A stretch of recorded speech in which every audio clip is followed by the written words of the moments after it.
سب کو ساتھ لے کر چلنے میں تھوڑی بہت ڈپلومیسی تو چلتی ہے،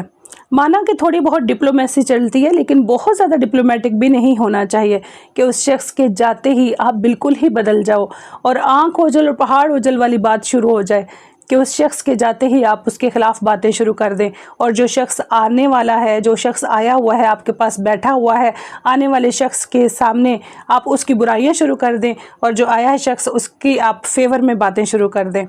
تو کم از کم اگر کسی شخص نے آپ کے ساتھ اچھا کیا ہے، آپ کی اتنی ہیلپ کی ہے، تو کم از کم اس کی سروسز کو یاد رکھنا چاہیے، اتنا ریگارڈ تو ہونا چاہیے کہ کوئی آپ کے اتنا کام آیا ہے، کسی نے آپ کی اتنی ہیلپ کی ہے، کسی نے آپ کا اتنا ساتھ دیا ہے، کوئی آپ کا کتنا سہارا بنا ہے، تو کم از کم اپریشیٹ تو ضرور کرنا چاہیے، اور کم از کم اس کی برائیاں نہیں کرنی چاہیے، کم از کم اس کی غیبت نہیں کرنی چاہیے۔ سو بی کیئرفل، اپنے اس رویے سے، اپنی ان چھوٹی چھوٹی باتوں کی وجہ سے دوسروں کو ہرٹ نہیں کرنا چاہیے، دوسروں کی دل آزاری نہیں کرنی چاہیے۔